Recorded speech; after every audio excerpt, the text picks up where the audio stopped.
정말 궁금하시거든요. 그래서 여러분들이 정말 영화를 정말 잘 보셨다면 그 잘 보신 만큼 한번 크게 한번 함성과 박수 한번 보내주세요.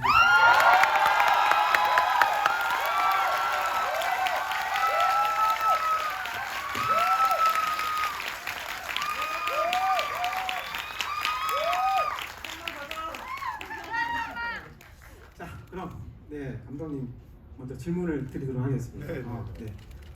레오딥 19님이 남겨주신 질문인데요. 작품의 촬영 현장에 작은 역할로 참여를 했었는데 그때 감독님께서 굉장히 열과성을 다해 작품을 연출하시는 모습을 봤습니다. 첫 연출작이라 고민을 수없이 많이 하셨을 것 같은데 어떤 부분에서 가장 중점을 두고 연출에 임하셨을지 궁금합니다라고 질문 남겨주셨습니다. 저희 촬영 현장에 참여하신 분께서 질문을 주셨군요. 네, 뭐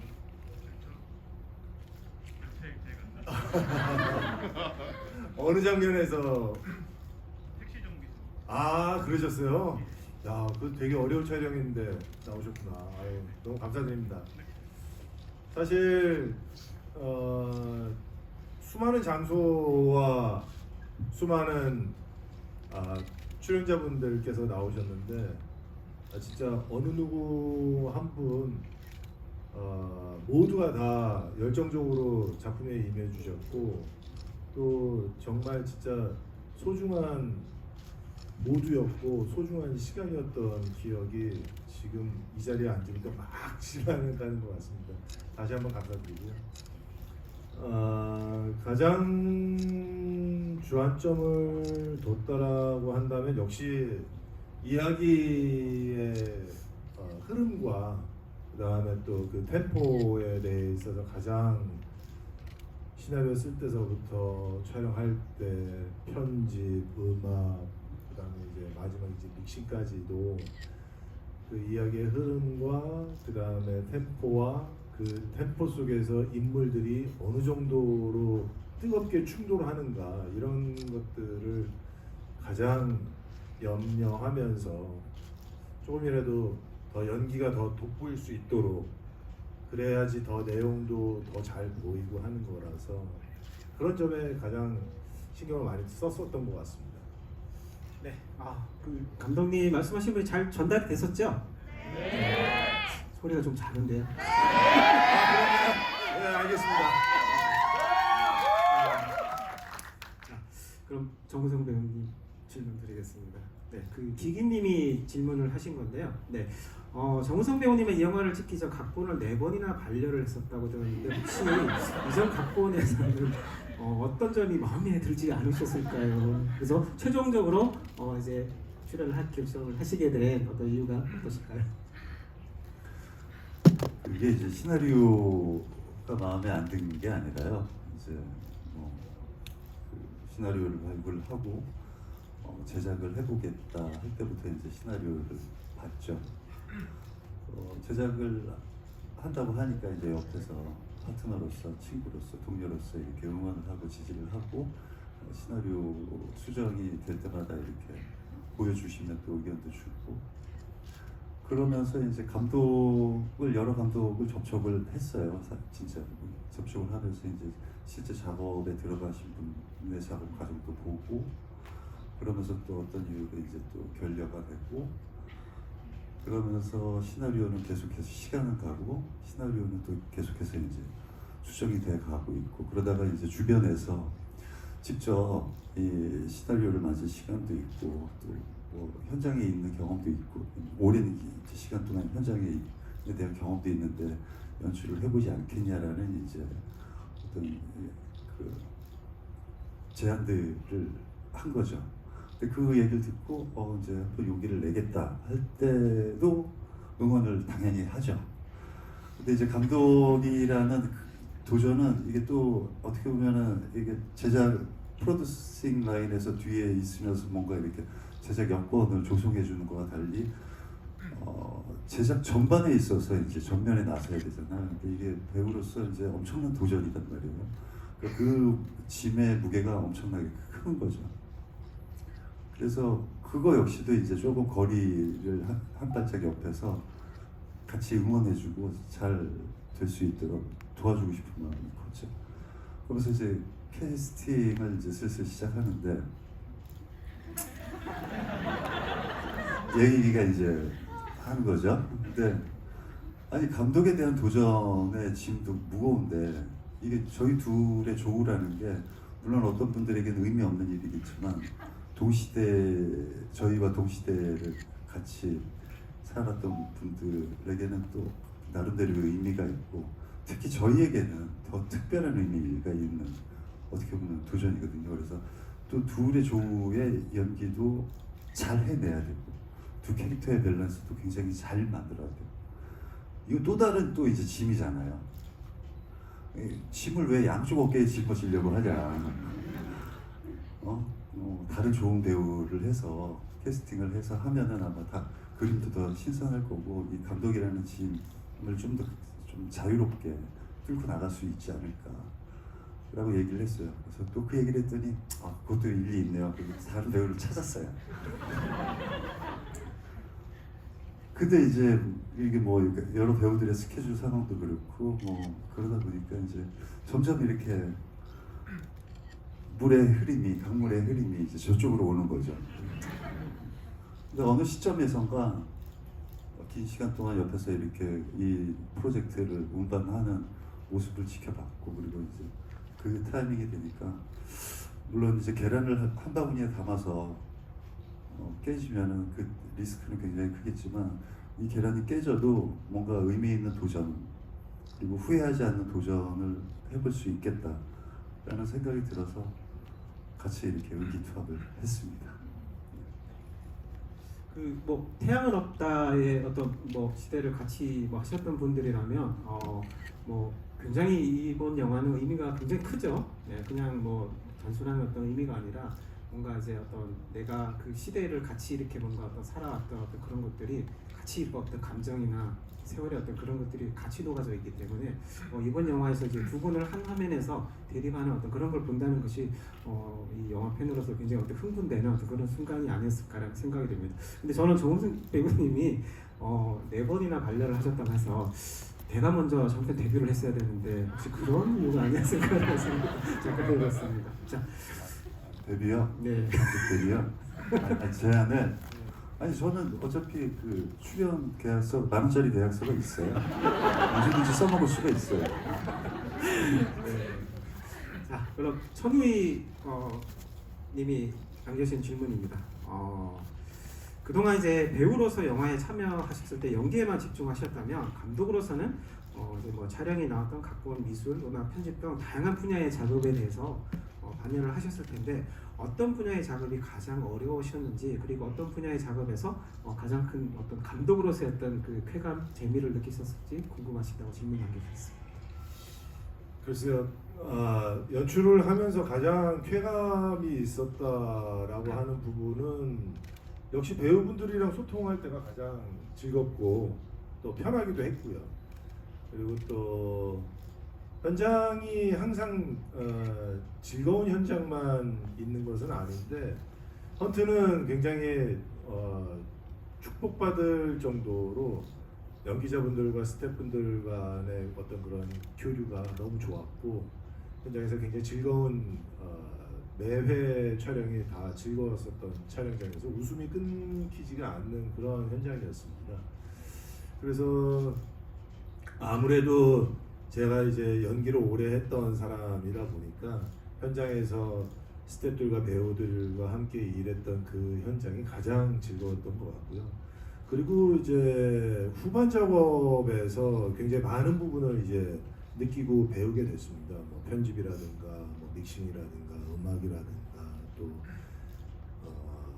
그렇죠. 이제 크게 얘기를 한다면 그렇게 되는데 그 작은 숨소리 하나를 더 넣었을 때와 넣지 않았을 때의 그 배우의 감정이 다르더라고요. 그래서 그 부분과 그 다음에 이제 편집 같은 경우도 바로 몇 프레임 앞에서 자르느냐 몇 프레임 뒤에서 자르느냐의 그 작은 차이 하나 가지고도 이 리듬감이 굉장히 많이 달라진다라는 거가 후반 작업을 하면서 진짜 많이 배웠고 느꼈고 그래서 현장에서도 아마 다음 현장은 아마 제가 연기만 하게 되는 그런 현장이 될 텐데 아마 그런 연기만 하는 그 현장에서도 굉장히 큰 도움이 될 것 같은 생각이었습니다. 네, 그럼 정우성 배우님 질문을 드리겠습니다.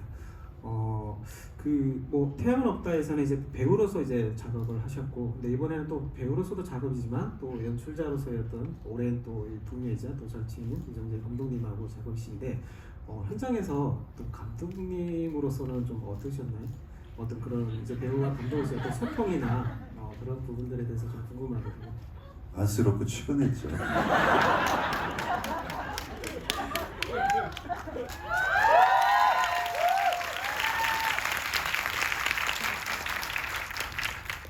처음 이제 헌트를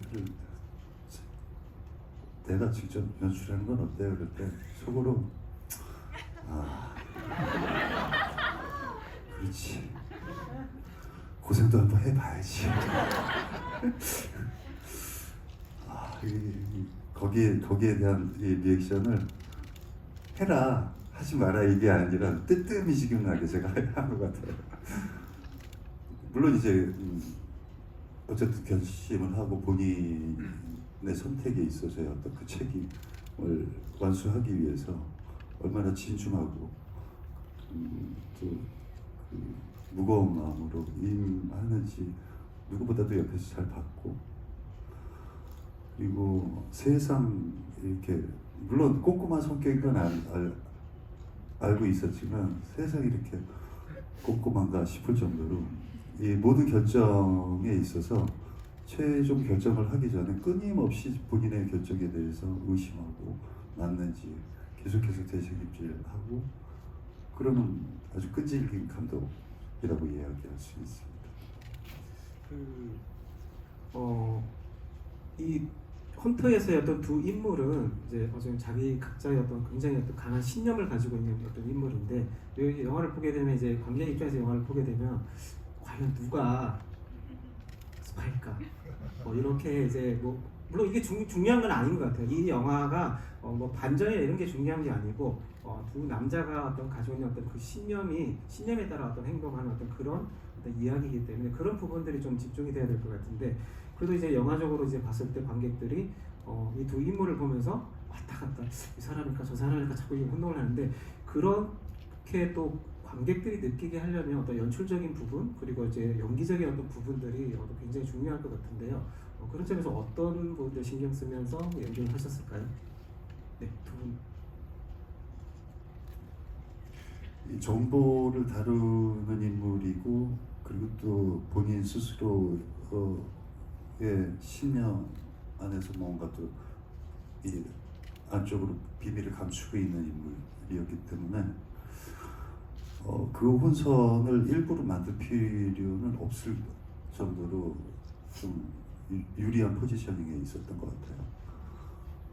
그리고 이 증거품을 나열해 놓고 칠판에 조직도를 인물들을 배치해 놓고 볼 때의 어떤 스스로에 대한 고민이 약간 어떤 분들에게는 제가 독님이라서 저런 표정을 짓나? 약간 중의적인 의미의 그 표정을 살릴 수 있는 그런 재미를 줄 수 있는 캐릭터였던 것 같아요. 그래서 그런 중의적인 어떤 표정을 좀 신경 썼던 것 같아요. 이정재 감독님은 연기도 이제 직접 이제 하셨는데 어떻게 그럼 이걸 하시는 거예요? 직접 연기하면서 뭐 스스로의 모습을 보면서 좋은데 뭐 이렇게 넘어가시는 거예요? 아니면 주변에 이제 조우성 배우님의 뭐 의견이나 이런 또 들어보시는 건지. 예, 쑥스럽지만 제 연기를 제가 보면서 오케이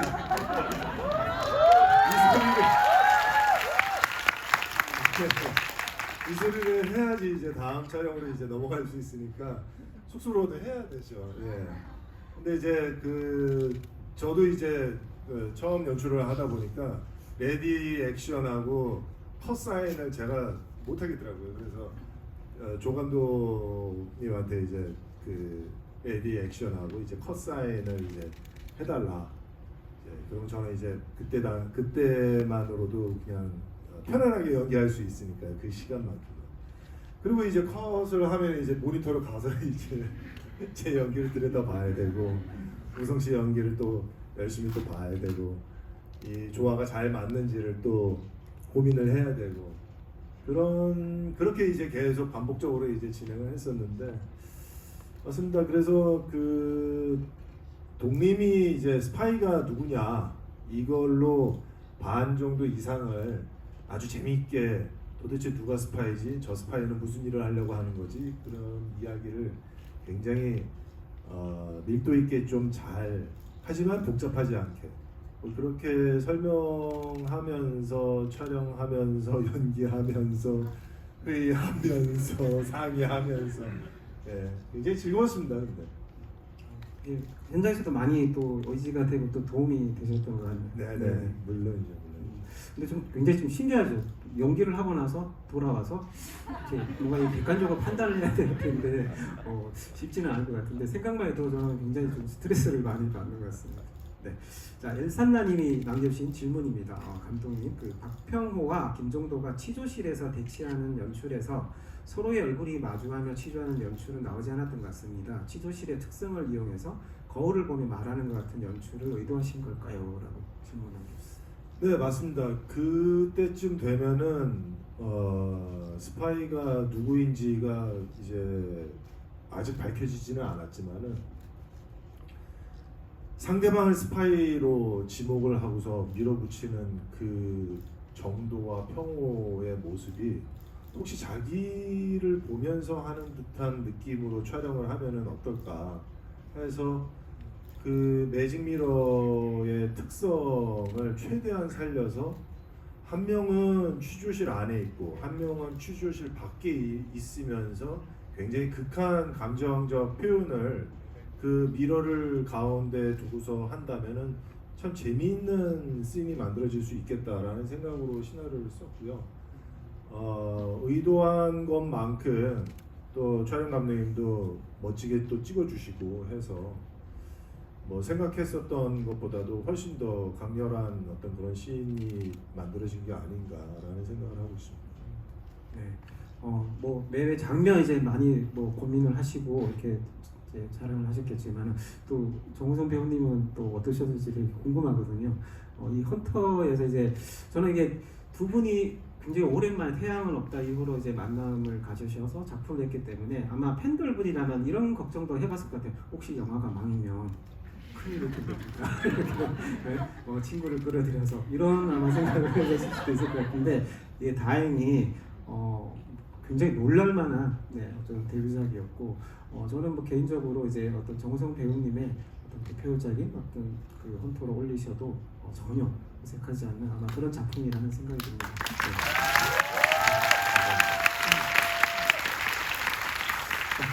정우성 배우님, 이 헌터에서 이제 어떤 내면적인 연기나 뭐 액션 연기, 어떤 이제 둘의 어떤 연기들을 이제 다양하게 이제 보여주시고 계시는데 어떠셨나요? 지금 내면적인 어떤 연기와 어떤 액션 몸으로서 하는 어떤 연기를 할 때 어떤 부분들이 좀 배우 본인에게 좀 더 힘드세요? 오늘 기자 간담회 때 이제 잠깐 저도 들었었는데 좀 이렇게 체력적으로 이제 힘드셨다는 얘기들을 하셔가지고 그 부분 좀 얘기를 들려주시면 좋을 것 같습니다. 친구가 나를 끌어들여서 나가면 어쩌지라는 걱정은 이미 이제 결정한 순간부터 없었고요. 아까도 잠깐 말씀드렸는데 이 계란이 깨져도 후회 없는 어떤 최선의 노력을 현장에서 해야 되겠다라는 그런 결심이 있었어요. 그리고 사실은 뭐 아까 이제 그 매직미러 얘기도 잠깐 나왔는데 어떻게 보면 다르지만 닮은 두 남자의 이야기잖아요. 그 각자의 신념을 지키기 위한 어떤 대의적인 어떤 그 목표를 향해서 달려가는 서로를 바라보고 있는 다른 듯 하지만 닮은 두 남자. 그렇기 때문에 김종도 혼자 연기로 김종도를 표현할 수 없는 그러니까 김종도와 박평호 사이에서 일어나는 이 긴장감, 이 기류가 절대적으로 이 영화의 온도라고 생각했어요. 그래서 현장에서는 될 수 있는 대로 이제 말을 섞지 않으려고 김정도가 박평호를 대하는 어떤 그런 온도를 조금 유지하려고 그렇게 노력을 했었죠. 그리고 액션은 아마 이제 메이킹이 이 찍힌 게 공개가 될 수도 있지 않을까 생각하는데 둘 다 나이도 나이인지 체력이 예전 같지가 않아가지고 전공부 복도에서 이제 둘이 그러니까 사실 그 총 액션은 사실 가성비가 좋은 움직임이에요. 방아선만 당기면 모든 이펙트가 멋스럽게 살려주거든요. 맨몸 액션이 사실 가장 난이도가 높거든요. 둘이 그 씬을 찍는데 컷하는 둘이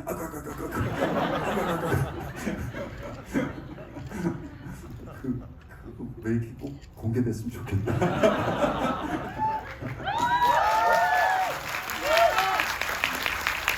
네.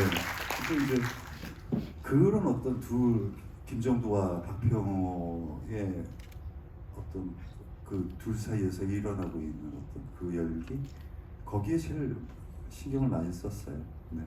그게 그의 기운 공기를 주고받으면서 여기서 형성해야 두 캐릭터 모두 살고 그리고 또 오래간만에 둘이 같이 하니까 뭐 흥행은 아무도 모르잖아요. 그러니까 만약에 흥행을 절대적인 뭐 평가 기준으로 놓고 판단을 한다면 흥행이 안 돼도 후회하지 않는 그 둘의 연기는 꼭 남겨야 되겠다라는 생각으로 했습니다.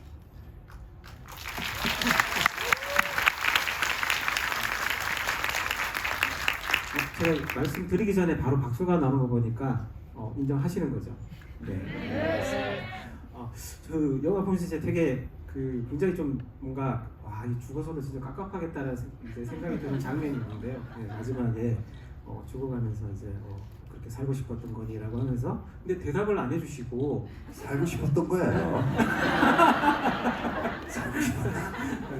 그래서 그 장면의 어떤 연기나 이제 어떤 연출적인 부분들이 이제 굉장히 궁금하거든요. 그리고 또 다른 인물도 있죠. 자기가 왜 죽는지도 모르고 그냥 뭐 아주 호기롭게 그냥 끝나고 뭐 술 한잔 했는데 갑자기 총 맞아 죽을 줄 생각도 못했을 텐데 이 인물의 어떤 그 뭔가 이제 어떤 자기가 왜 죽는지 모르는 그런 어떤 상황 속에서 죽어가는 인물이긴 한데 특히 정우성 배우님이 연기하신 인물 같은 경우는 굉장히 이렇게 인상적이었거든요. 그래서 그 연기하셨을 때 그 장면에 대한 어떤 연기적인 부분 그리고 연출을 하실 때 그거를 뭔가 좀 말해줄 수도 있을 테고 뭐 말을 안 해줄 수도 있겠지만 어떤 그런 선택의 어떤 그런 고민적인 부분들에 대해서 들려주시면 좋을 것 같습니다. 그 마지막 그 살고 싶었나에 대한 답을 일부러 안 한 거가 거기서 뭔가를 얘기를 한마디를 했다면은 너무나도 평호가 단선적으로 보일 것 같은 느낌이 있었습니다. 그래서 오히려 좀 더 표정이나 감정적인 어떤 그런 연기로 좀 보여드리면 어떨까라는 생각을 했었고요. 그 감정적인 표현은 내가 고작 살고자 이랬다고 난 너만은 알아줄 거라고 생각했는데 라는 그런 감정이었거든요. 근데 그런 것을 굳이 대사로 한다라고 해서 과연 뭐가 더 평호와 그 상황과 주제와 그게 더 잘 맞을까라는 고민을 했는데 왠지 그냥 그 느낌만으로도 관객분들이 다 알아주실 거라고 저는 생각을 했어요. 그걸 또 믿었고요. 근데 이제 보신 분들이 이제 오늘 이제 첫 시사로 시작하면서 이제 개봉까지 이제 가게 될 텐데 물론 이제 그 부분에 대해 있어서 왜 그랬는지 그게 어떤 의미인지 어떤 이유인지 이런 질문들이 더 많이 나오는 것도 더 재미있을 것 같은 또 다른 생각이 또 들었습니다. 그래서 뭐 그 부분에 있어서는 지금 설명드린 것이 저의 어떤 그런 의도였다라고 말씀드릴 수 있고요. 그다음에 질문이 하나 더 있으셨던 것 같은데. 그 다른 입장의 건너편에 서 있는 박평호이지만 김정도는 본인과 어떤 닮은 비슷한 어떤 나와 같은 신념을 위해서는 뭔가 자신을 던질 수 있는 그런 사람이라고 믿었던 거죠. 그러니까 어떻게 보면은 약간 왜라는 질문을 하고 싶었던 거겠죠. 왜? 너는 나를 이해하고 분명히 같이 내 신념에 동조할 수 있는 사람이라고 생각을 했는데 왜?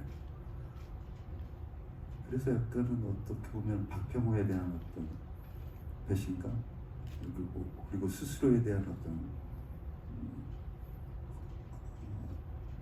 자책 뭐 이런 감정들이 복합적으로 섞여 있었던 대사였습니다.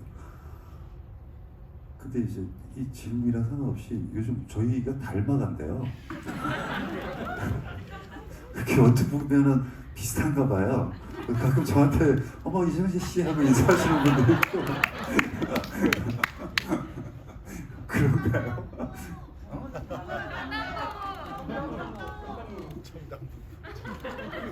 예, 깜리의 신혼 여행 갔다 왔어요. 네, 영화제 참석이 아니고 신혼여행이었습니다. 네, 자, 이정재 감독님 질문 드리겠습니다. 극 중에 이제 뭐 두더지나 꿀단지 등 안기부 영화들이 팅크 테일러 솔저 스파이의 작가인 존 르 까레가 만든 것으로 이제 유명한데 혹시 이제 이런 부분들의 어떤 그런 용어들은 각본을 쓰실 때 어떻게 이제 생각을 하셔가지고 이제 쓰셨을까요? 두더지 몰이라는 그 표현은 다른 영화에서도 꽤 많이 나오는 표현이었는데 꿀단지도 그런 표현이 있었나요? 저 몰랐습니다 진짜. 예, 몰랐습니다 진짜. 근데 그랬나요? 그럼 따라 했다고 해야 되겠네요. 그 스파이 영화에서 나오는 그런 단어들을 그래도 좀 따라 쓰는 것이 좀 이해하기가 좀 쉬울 것 같았습니다.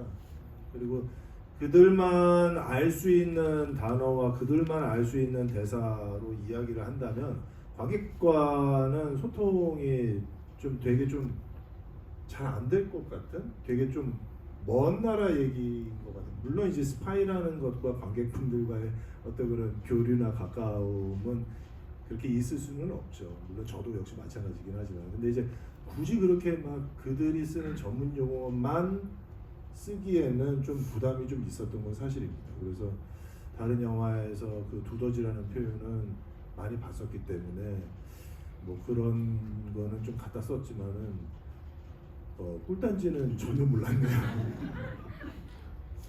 이제 영화를 보시다 보면 이제 이게 어떤 용어들이 정확하게 어떤 의미가 무엇이다라는 걸 몰라도 어떤 이 영화의 성격을 이제 뭐 생각을 해보면은 자연스럽게 그런 뭐 용어들이 나오게 되면 대충 이렇겠다라는 좀 감을 잡고 영화를 보실 것 같아요 관객분들이. 예 맞습니다. 최동원 감독님이 타짜 만드실 때 실제로 이제 도박을 하시는 분들하고 인터뷰를 했는데 반도 못 알아듣겠다라고 하시더라고요. 워낙에 그 분들만 쓰는 그 용어와 그 말들이 그분들만 쓰는 말들이 있어서 처음에는 반도 못 알아들으셨는데 그게 너무 재밌어가지고 시나리오 쓰셨는데 이거 과연 관객분들이 알아들으실까?라고 하면서 조금 빼시고 좀 있었으면 썼으면 하는 단어들은 이거는 상황에서 그냥 슬쩍슬쩍 지나가는 대사로 되니까 다 이해하실 거야라고 생각하셔서 썼다라는 것도 기억이 나네요. 자, 그럼 정우성 배우님에게 질문. 또 스태프분이 또 나오셨네요. 카시모프님이 남겨주셨는데요. 예전에 데이지 촬영할 때 참여했던 스텝인데요. 그때도 총을 다루는 킬러로 나오셔서 연습도 하시고 많이 고민하신 걸로 압니다. 헌트에서는 당시보다 더 발전된 액션을 보여주셨다고 생각이 되는데요. 좋은 액션을 위해 특별히 어떤 이 총격전을 위해서 어떤 연습을 이렇게 따로 이렇게 하시는 건지 그런 점이 이제 궁금하시다고 질문을 남겨주셨습니다. 예, 뭐 데이지 이후에 뭐 말에서 총도 돌려보고 그러다 보니까 뭐 익숙한 것 같아요. 그리고 사실 이제 총기를 잘 다루는 영화들에서 이렇게 총기를 잡는 법이나 총을 그냥 손에 들고 있을 때 어떻게 편하게 들고 있는지 이런 것들을 그냥 좀 관심 있게 봤던 것 같아요. 그리고는 헌트에서는 총을 잘 쏘기 위해서는 특별히 연습한 건 없습니다.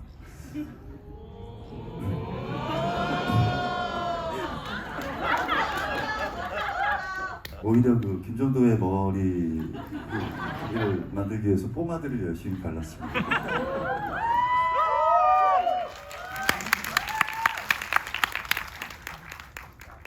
그 호두스님이 남겨주신 질문인데요. 이정재 배우님의 캐릭터를 보면서 신세계에 그 쓰고 버려지는 캐릭터와 비슷하다는 생각이 들었는데 이 캐릭터를 설정하실 때 박병호와 김종도의 캐릭터는 어떻게 설정을 이제 하셨는지 궁금하시다고. 제가 판권 구매했을 때 그 남산이라는 시나리오의 초고에는 이렇게 각자의 신념이 드러나 있지 않는 신념이라고는 거의 없는 그런 캐릭터였고, 그 다음에 주제도 이거하고는 다르거든요. 그래서 거기에 나와 있는 이야기들 중에서 몇 개의 어떤 설정들이 매력적인 설정들이 있어서 시작은 했지만은 이 캐릭터가 왜 그런 암살까지도 감행을 하게 되는 그런 뜨거움을 가지고 있는 인물인지에 대한 그 초석을 만드는 것서부터가 가장 중요했었던 것 같아요. 그래서 그 초석을 무엇으로 할 것인지, 그 초석이 그 주제와 당연히 연결이 되어 있어야 하다 보니까 주제와 그 캐릭터의 초석과 이런 것들이 너무나도 찾기가 처음에는 어려웠고, 무엇으로 해야지 관객분들이 더 좋아하시고 이것이 또 이야기가 너무 과장되지 않고 현실감도 있으면서 또 재미도 있는 그런 것을 찾는 과정이 굉장히 좀 시간이 오래 걸렸고요.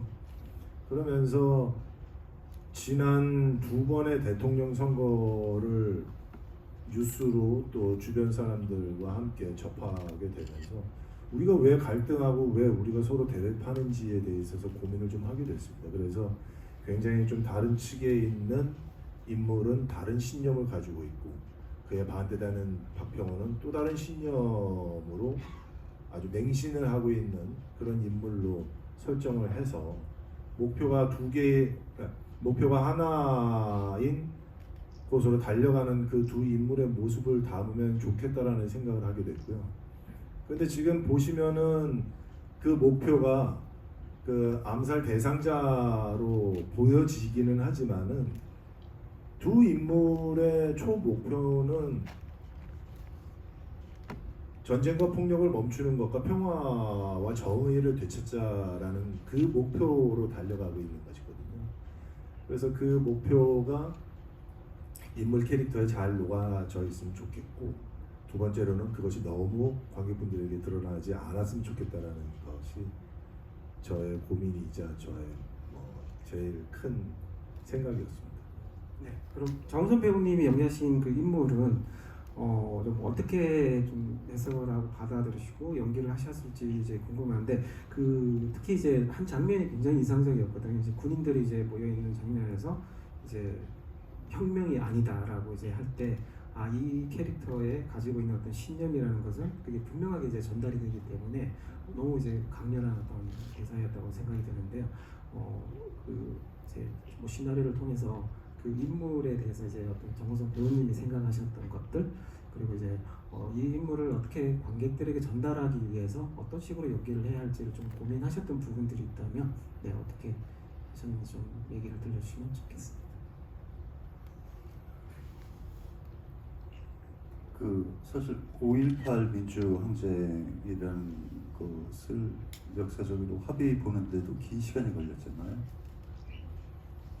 이제 그 긴 시간 동안 계속해서 우리 모두 상처를 받은 것이고,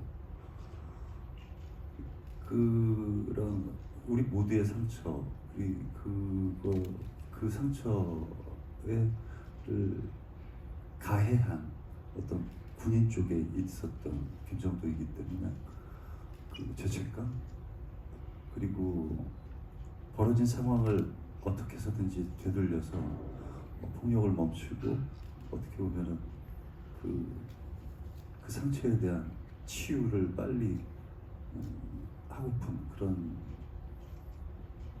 고민이 있었던 인물이었죠. 그렇기 때문에 그런 어떤 사실은 김정도라는 인물은 그 역사적인 어떤 사건 위에 그 상처 위에 놓여 있는 인물이었기 때문에 오히려 박평호보다는 그 김정도의 레이어를 쌓는 데는 큰 무리는 없었던 것 같아요. 그렇다면 그때 만약에 그 군부에 있었던 어떤 인물들 중에서 그런 죄책감을 갖고 있었던 사람이라면 어떤 마음으로 그 상황에서 그리고 이 헌트라는 영화 시나리오 안에서 펼쳐지는 이야기 속에 그리고 그 사건 속에서 어떤 감정일까를 상상하는 데는 큰 무리가 없었던 것 같아요. 그리고 또 이제 5.18과 관련된 여러 자료도 있고 또 힘을 위한 행진곡 같은 노래도 있고 그렇기 때문에 그런 음악에 배어 있는 어떤 그런 한을 김정부가 고스란히 좀 가져야 되겠다라는 생각도 했었고요. 이정재 감독님이 질문 드리겠습니다. 영화의 그 마지막 장면에서 이제 관객분들이 좀 궁금해하시는 게 과연 그 여건을 가지고 어떤 새로운 삶을 살았을까라는 이제 좀 상상을 또 해볼 수도 있는데, 그리고 그 장면의 어떤 처리에서 이제 분명하게 이제 어떤 누군가가 총을 쏘고 그리고 죽게 되는 어떤 그런 상황을 뭐 한 화면에 이렇게 중앙에서 담기보다는 거의 이제 그것과 어떤 측면에서만 이렇게 다루게 되는데, 그렇게 연출을 하신 어떤 의도 그리고 이제 그 인물이 여건을 가지고 과연 새로운 삶을 살았을지 어땠을지가 좀 궁금해집니다. 어떻게 보면은 그 마지막 장면 때문에 이 영화를 찍었다라고 해도 과언은 아닐 정도의 저 개인적으로는 좀 중요한 장면이었다라고 생각하는데요. 13년 동안 안기부에서 근무를 하면서 그 많은 일들, 그 중에서도 악행도 했을 것이고, 하지만은 박평호는 이제 북에서 내려온 사람이잖아요. 그런 북에서 심어준 그 신념을 맹신했었던 인물인데, 이제 막 남한으로 온 어린 여학생이 세상이 지금 이렇게, 그때 당시 지금 뭐 민주주의를 외치고 지금 자유를 되찾고 정의를 세우자라는 저 움직임을 본 어린 학생이 이제 자기의 신념은 그때 벌써 깨진 거죠. 북에서 교육받고 내려온 자기의 그 신념은 남한의 모습을 보고서 깨지고 박평호를 보면서 세상이 변하고 있는데 멍청해라는 대사를 하게 되거든요. 그러면서 평호도 아마 그 순간서부터 뭔가 작은 흔들림과 그런 자기를 다시 한번 의심하게 되는, 나의 신념을 의심하게 되는 그런 일이 강하게 들지 않았나 싶고요. 그러다 보니까 그 어린 친구는 정말로 너는 제대로 된 삶을 살 수 있다라는 그런 의미에서 그 친구는 저는 잘 살았을 거라고 저는 믿어서 그 시인을 만들게 됐습니다.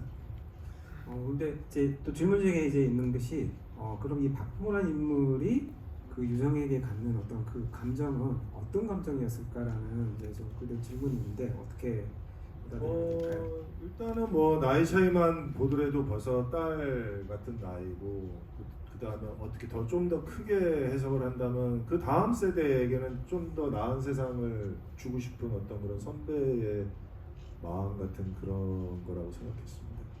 네. 또 이 뭔가 또 연관된 분이 또 질문을 남겨주셨는데, 일단 그 적의 적은 내 편이라는 단순한 공식을 한국의 현대사를 관통하여 여권의 작가 이정재와 이를 미치도록 세련되고 가슴 아프도록 절절하게 그려낸 감독 이정재에게 찬사를 보냅니다라고 제가 남겼습니다. 그리고 정우성 배우님에게 남기는 이제 얘기도 있는데 더불어 앉아 있는 것만으로도 긴장을 자아내는 정우성 배우는 이제 그만 한국에서 놓아주어야 한다는 생각이 드는데 빨리 그들로 가시라고 이제 남겨주셨습니다. 자, 그 이제 질문은 이분이 이제 두 분이 캐스팅되었던 단동의 각색 작가로 참여를 하셨다고 합니다. 그래서 이 영화 이렇게 멋지고 세련된 결과물이 나올 줄은 진심으로 예상치 못했다고 이제 헌터 완전 짱이라고 정우성 배우님이 약간 농담 같은 질문을 하나 드립니다라고 이제 하셨는데 감독 이정재를 보는 심정 그리고 감독 이정재에게 바라는 바가 있다면 어떤 게 있을지 그리고 혹시 또 다음에 또 연출을 하신다면 출연하실 의향이 있으실까요?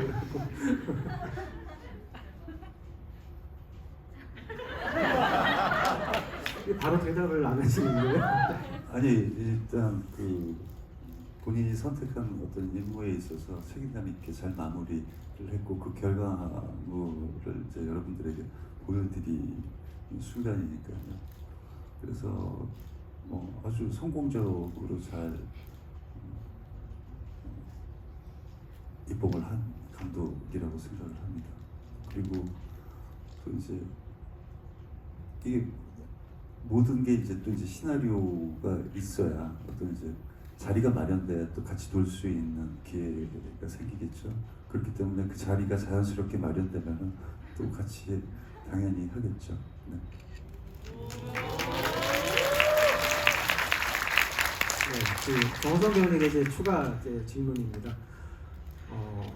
일단 소감을 간단하게 남겨주셨는데 영화 너무 잘 봤습니다. 박력 있고 힘 있는 연출이 너무나 압도적이었고 한순간도 눈을 뗄 수 없었습니다. 이렇게 몰입감이 엄청난 영화를 만드신 거에 찬사와 축하를 같이 드리고 싶습니다라고 이제 소감 남겼는데 마스터님이 이제 남겨주시고요. 정우성 배우님께 질문을 드립니다. 정의로움을 추구하는 김종도 역할을 마치 꼿꼿한 한 그루의 나무처럼 연기를 해주셨다고 느꼈습니다. 배우님께서 이번 역할에 대해 개인적으로 어떤 연기를 하시면서 이제 어떤 시나리오상의 어떤 그런 부분이 아니라 혹시 이렇게 연기를 하시면서 좀 자연스럽게 혹시 들어가 있는 그런 어떤 디테일한 그런 부분들이 혹시 있으셨는지 그리고 배우님이 생각하시는 김정도를 한마디로 정의를 내린다면 어떤 인물이라고 표현을 하고 싶으신지라고 질문 남겨주셨습니다. 한마디로 정리를 잘 해주셨는데요. 꼿꼿한 나무. 어떻게 보면 우리는 이제 지나온 시간에서 그 시대의 아픔을 바라보면서 이제 그 시기에 현재의 그 시간대 아픔에 대해서 상상하고 절에 듣고 보고 그리고 아까도 잠깐 말씀드렸듯이 그 역사적인 어떤 사실을 합의 보는데도 긴 시간이 걸리면서 우리 모두 엄청난 고통과 상처를 받았고요. 그래서 한 시대가 갖고 있는 아픔 그리고 그 시간이 지나면서 계속해서 그 아픔 위에 쌓여진 또 다른 아픔들을 김정도 안에 다 담아야 된다고 생각했어요. 그렇기 때문에 그 무게는 엄청나게 클 수밖에 없었죠.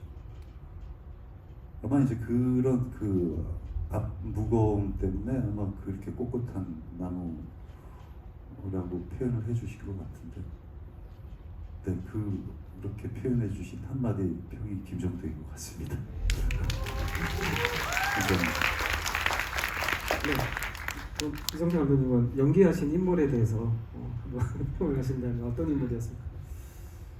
박병호가 사실은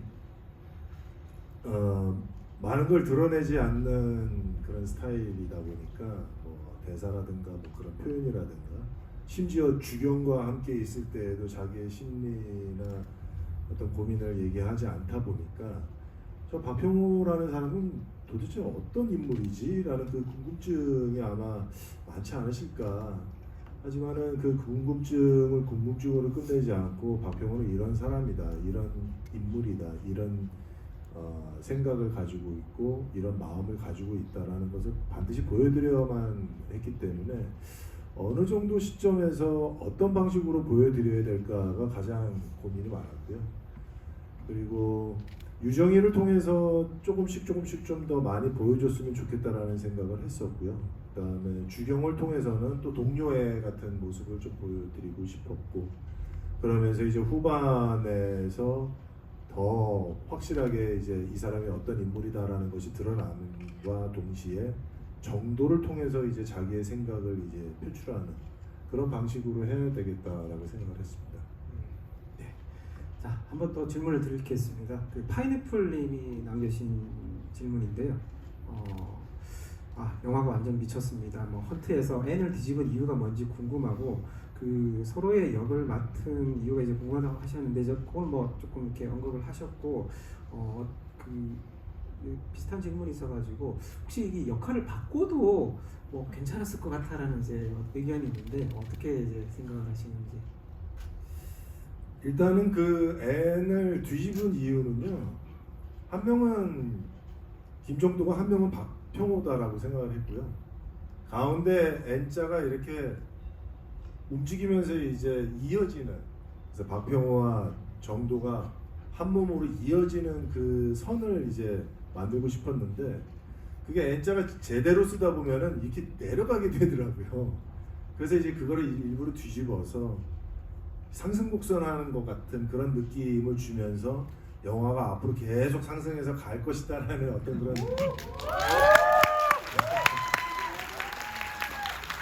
야, 박수가 작잖아. 감독님 커리어도 승승장구야. 그런 이미지적인 어떤 그런 디자인을 조금 더 이제 생각을 하게 됐었고요. 그리고 이제 물론 이제 역할을 당연히 바꿔서도 한번 고민을 해볼 수도 있죠. 하지만은 제가 우성 씨만큼 김정도로 잘 해낼 수 있는 자신은 전혀 없습니다. 저도 정재 씨만큼 박평호를 잘하는 자신이 없습니다.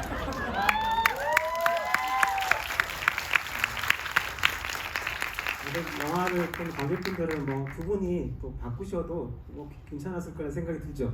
네. 자, 그 줄리아 러브님이 남기신 질문인데요. 영화 잘 봤습니다. 그 이정재 감독님 감독이 될 상이셨어요. 네, 그 신세계에도 함께 출연했었던 황정민 배우의 특별 출연이 무척 인상적이고 촬영 에피소드가 이제 궁금하다고 이제 질문을 남겨주셨는데 제가 좀 덧붙이자면 그 관객분들이 인지하고 있는 유명한 배우분들이 잠깐씩 등장할 때 사실 어떻게 보면 좀 굉장히 좀 위험할 수도 있다는 생각이 들거든요. 왜냐하면 전체적인 어떤 이야기의 흐름을 딱 끊어버릴 수 있는 그런 어떤 위험도 있을 것 같은데 다행히 이 영화에서는 그런 분들이 이렇게 뭔가 부각이 되기보다는 그 어떤 이야기와 어떤 상황 속에 잘 묻혀 들어갔다는 생각이 드는데요. 그런 분들을 이제 다 이렇게 한 자리에 또 이렇게 모으시게 되는 그런 좀 뒷이야기들 들려주시면 좋겠습니다. 그 도쿄지부 요원들은 다 오디션 가서 뽑는 거예요. 그냥 한 게 아니에요. 다 대사들 오디션 하나도 안 보시고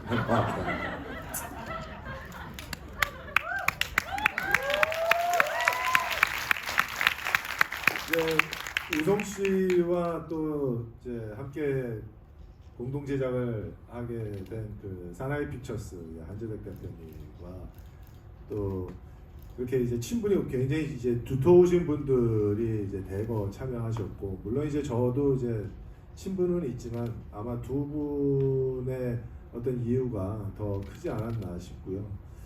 그 다음에 또 그 다음에는 이제 정우성 배우와 이정재가 함께 영화에 나온다고 하니까 이제 그분들이 이제 태양은 없다 이후로 이제 되게 오랜만에 이제 영화를 하니까 뭔가 도움을 되게 주고 싶었었던 마음이 되게 크셨나 봐요. 그래서 오히려 저희가 말씀을 안 드려도 더 도와주시겠다고 먼저 연락 오신 분들도 계시고, 또 다른 또 황정민 선배나 이성민 선배님은 또 이제 이 역할은 좀 해주셨으면 좋겠다. 굉장히 좀 중요한 역할이고, 그리고 또 한 번 나오셨는데 굉장히 임팩트가 강하게 이제 보여줘야 되는 그런 연기력이 필요하기 때문에 두 분이 꼭 좀 해주셨으면 했는데 너무나도 흔쾌히 해주셨고 또 특히 이제 황정민 선배님은 이 북한말까지도 거의 한 달 동안 연습을 하셔서 네 그래서 그 북한 대사 그 연기 지도하시는 선생님과 또 다른 선생님을 또 개인적으로 또 만나셔서 그렇게까지 열의와 열정을 투자해 가면서 현장에 나타나 주셨어요. 그래서 현장에 있는 저희 모든 스태프들은 완전히 뭐 다 졸도했죠, 졸도. 그랬고 그 다음에 이제 한준택 대표님이 그렇게 수많은 그 동료 배우분들이 도와주시겠다고 하는데 누구는 나오고 누구는 안 나오게 할 수 없으니까 다 나오게 좀 해달라라고 아주 특별한 명령을 내리셔서 근데 이제 역시 말씀하신 것처럼 계속 영화의 흐름을 깨는 간격으로 막 자주 이렇게 등장을 하면은 이야기가 좀 너무 산만해질 것 같아서 방법을 고민하다가 아 이분들을 다 모아야 되겠다 그랬는데 황정민 선배와 이성민 선배 사이에 몰면 더 좋겠다라는 생각이 들어서 그쪽으로 이제 왕창 몰게 되다 보니까 조금 다른 그 카메오 출연의 모습으로 촬영을 할 수 있었던 것 같아요. 혹시 김남길 씨 나온 거 아세요? 네, 맞아요. 존재 자체가 80년 아니에요? 한 번에 모셔가지고 깔끔하게 딱 정리를 해주셔서 네, 좋았던 것 같습니다. 네.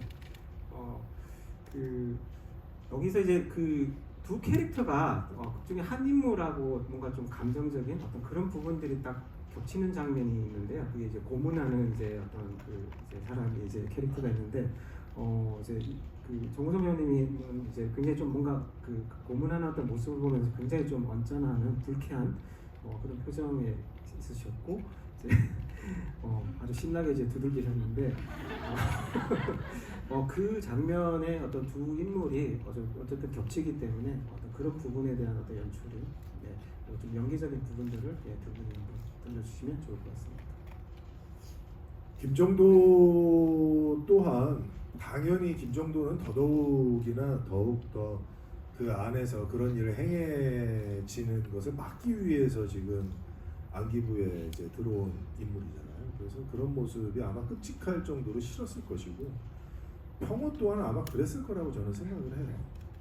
네, 평호도 어떻게 자기의 시민을 저런 식으로 자기 정권의 입맛에 맞게 저렇게 할 수 있을까라는 생각을 항상 가졌었던 인물이라고 생각했는데요.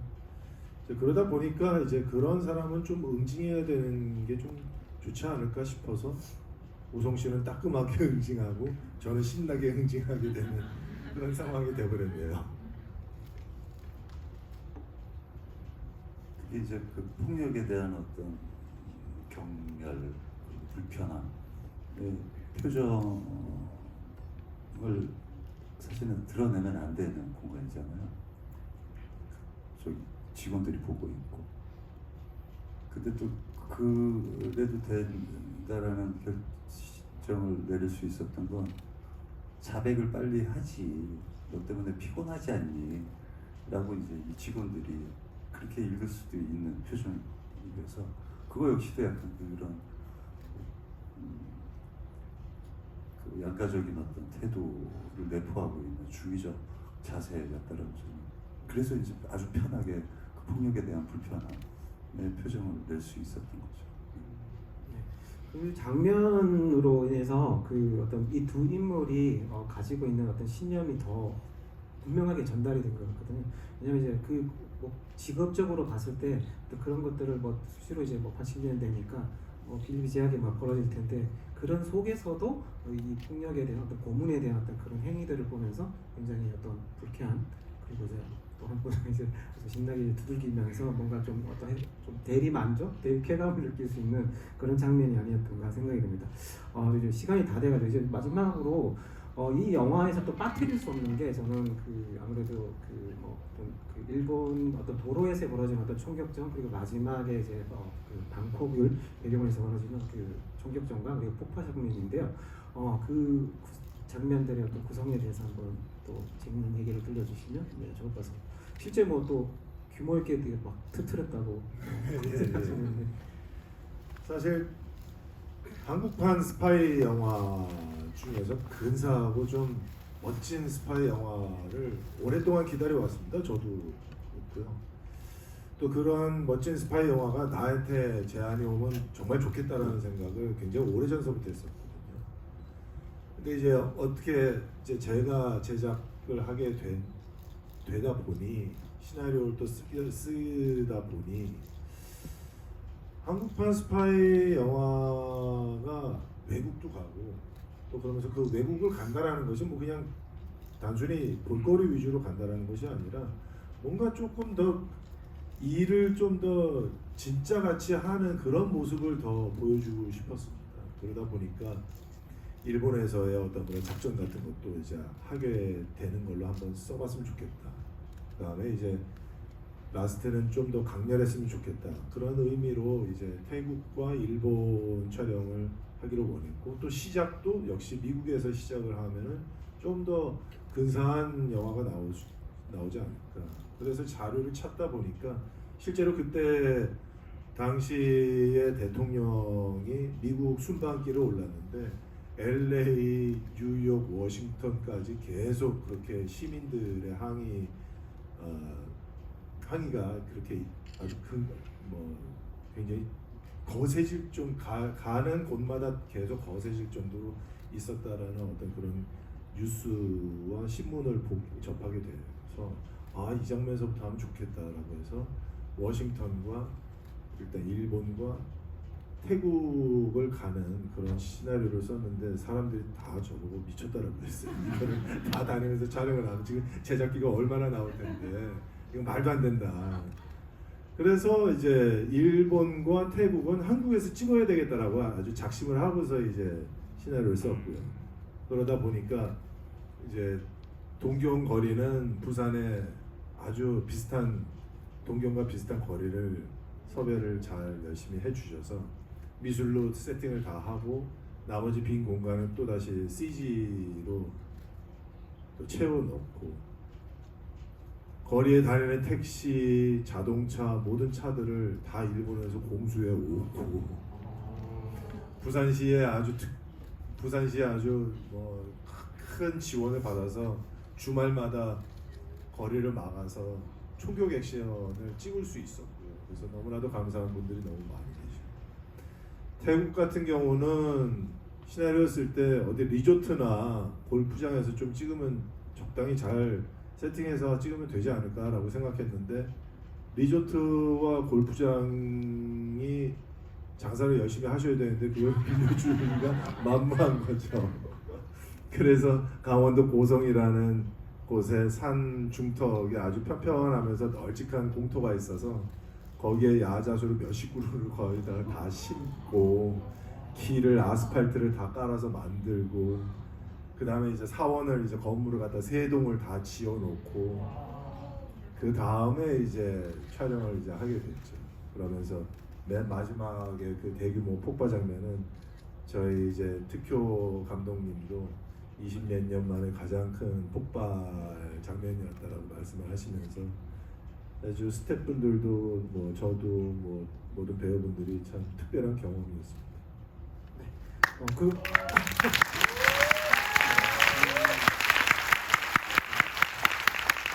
실제 이제 어떤 폭파 장면을 이제 찍는데 그 현장에서 어느 정도 이렇게 직접 연기를 하셨는지가 되게 궁금하거든요. 어떠셨나요? 이제 그 폭파 분진 가루를 예전에는 조금 몸에 안 좋은 가루들을 썼었어요. 근데 이제 요즘은 그런 것들에 대한 경각심들이 생겨서 곡물 가루를 써요. 그래서 빵 터질 때 입 벌리고 있으면 고소한 곡물 가루를 맛볼 수 있어요.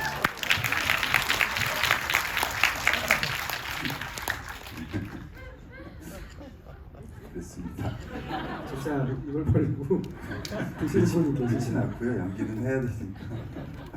네. 뭐 위험한 신들 같은 거 직접 많이들 뵙기를 하셨을까요? 네, 다 했잖아요. 네. 차 갖다 받고 따라 떨어지고. 그 직부차를 직접 운전을 하면서 저 잔디밭을 막 달리는 운전을 직접 하셨어요. 근데 차 바퀴가 그냥 잔디밭에서 달리다 보니까 막 헛돌면서 막 미끄러져 가는데 속도를 전혀 줄이지 않고 그냥 계속 달려가는 거예요. 그러니까 카메라 감독님도 그 모습이 너무 멋있으니까 계속 찍을 수밖에 없는 거죠.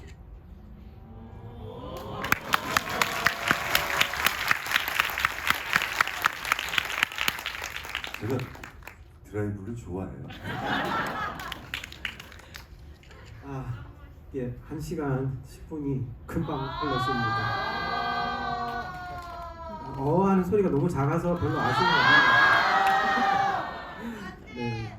자, 오늘 영화 이제 이제 인물들 반응이 정말 궁금한데 이제 시간이 다 됐기 때문에 두 분의 마지막 이제 인사말 듣고 여기서 마치도록 하겠습니다. 자, 이정재 감독님 먼저. 네, 오늘 저희는 굉장히 의미 있는 날입니다. 첫 시사회를 여러분들과 함께 이렇게 하게 돼서 너무나도 기쁘게 생각하고요. 영화 뭐 저희가 항상 이런 무대 인사 오면은 저희 영화 열심히 만들었습니다. 재밌게 봐주세요. 이 말을 꼭 빼놓지 않고 하는데 어느 순간부터 이게 너무 형식적인 말 같아서 하기가 싫었거든요. 근데 진짜 이번 영화는 너무 열심히 찍어가지고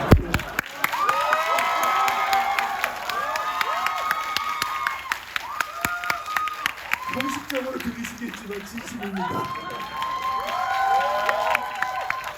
천만 갑니다. 천만. 많은 관심과 사랑 부탁드리겠습니다. 감사합니다.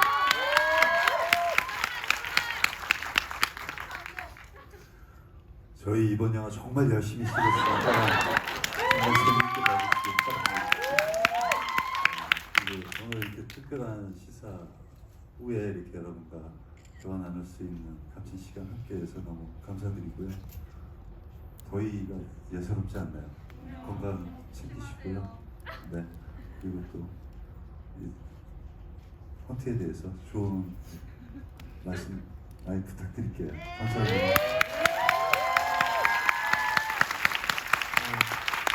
항상 두 분이 이제 출연하시는 영화를 이제 뭐 이렇게 봐야 된다라고 이제 생각을 했는데 이번 헌터를 보고 나서는 이정재 감독님의 다음 작품 무조건 봐야 된다, 빨리 만드셔야 된다 이런 생각이 들 정도로 이번 영화는 기존에 이제 뭐 한국의 어떤 그 스파 영화로서 최고라고 생각을 이제 많이들 얘기하시잖아요. 이제 공작의 또 하필 또 사나이 픽처스 같은 제작사의 공작 이야기를 많이들 하시는데 이 영화가 어떤 그 공작의 어떤 그런 완성도에 또 액션을 더한 어떤 그런 굉장히 어떤 걸출한 어떤 데뷔작으로서 관객분들에게 잘 전달이 됐으면 좋겠습니다. 그리고 헌터 이제 재밌게들 뭐 이렇게 보신 것 같은데 많이들 좀 주변에 이제 소문 내주시고 이제 국무인들도 좋아하시잖아요. N차 네, 어디까지 N차를 하실지 저도 궁금하니까.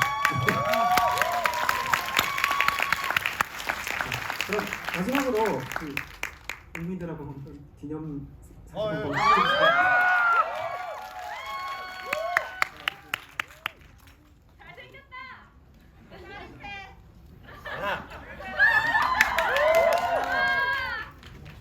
제 폰으로도.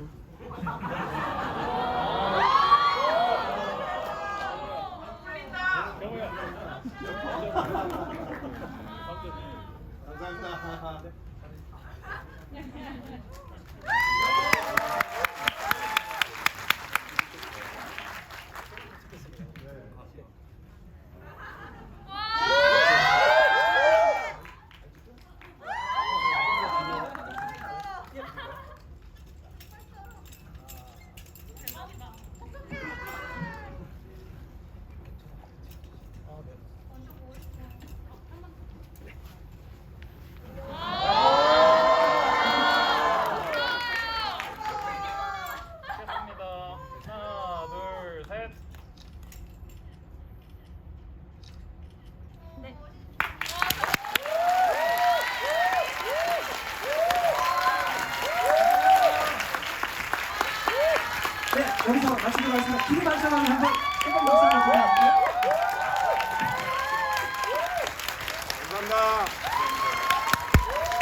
했어.